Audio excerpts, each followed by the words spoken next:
The simplest way to understand this is to imagine a stage hypnotist with his subject in a trance. The hypnotist suggests certain things, and the subject is only able to see and hear those things the hypnotist is suggesting. The subject can hear the voice of the hypnotist, and true to the suggestion, he can see a giraffe or an elephant or whatever is suggested. The hypnotized subject can't see the audience, can't hear them laughing. The subject can only recognize those things the hypnotist suggests. Why can't the hypnotized subject see the audience or anything other than what the hypnotist suggests? Simply because the suggestion is a subliminal thought, a word, and it created a whole new light pattern to emanate from the entranced subject's eyes. His eyes and ears still function, but because the thought implanted in the crystal brain has changed, then the reality of what seems to be real also changes. The hypnotized subject's eyes and ears work perfectly, but the reality is the hypnotized subject can't see anything other than the words suggested. But why? Why can't the subject in a trance see anything else? Because the audience and everything associated outside the trance state really isn't there. If the audience members were really there, really three-dimensional and really solid, then the eyes of the subject in the trance state would see them.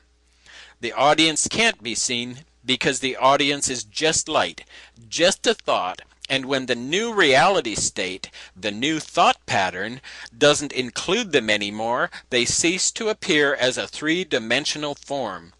The audience didn't die. They didn't leave the theater. The subliminal messaging changed. The reality shifted and they ceased to appear as three-dimensional. From this we have to keep in mind that light goes out of our eye. This is how we see. Light is a thought implanted in our crystal brain and explodes into a three-dimensional rainbow of forms right before our eyes. Thought patterns are contrived to distract us from our place in the present moment. There is no such thing as time and space. Just a three-dimensional light illusion simulating something called time and space. When we can be manipulated to leave the present moment, the seduction of the thought energy light illusion is able to control our strength and power. Staying in the present moment of awareness allows us to reconnect to our original state. We're no longer manipulated to be concerned over the past or the future. Since time is non-existent, then concern for the past or future is to forfeit your awareness for something that doesn't exist. Only the present moment exists. Staying in the moment by simply watching and waiting, not reacting ever, reconnects us to reality, allows us to take back our power from this Luciferian egregore group of thinkers. The manipulation by the three-dimensional physical state of everything is then nullified. As we connect to the eternal state of awareness, that state of no thing, that state of no three-dimensional thing, which in turn is nothingness.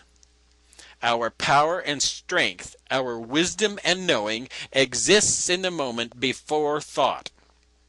We have no thoughts of our own. All thoughts are implanted by the perpetual motion set into play from the beginning of this conjured up creation. We are taught to believe that a thought can originate with us. It can't. The three-dimensional system implants all our thoughts so that we then experience the reality they, the Luciferian thinkers, want us to have. Reconnect to wisdom, watch and wait. Don't get upset when you're instructed to. Don't react when you're demanded to. Don't resist when you think you want to. Don't try to suppress your feelings when they tell you to suppress your feelings. Just observe these thinkers telling you to suppress your feelings. And this little act of watching and waiting puts you in control of you. You reconnect with your awareness, and the manipulation perpetuated through the religious and intellectual systems of the world is neutralized. Nothingness is our original eternal state of patience, joy, beauty, caring, knowing, and freedom. It's the power of this awareness that these entities desire to control. You'll notice that the octagon symbol appears in red as a familiar stop sign. This is a symbol of total control. The octagon symbol is a major subliminal message used to seductively manipulate humanity into the precarious position of a pending devastation.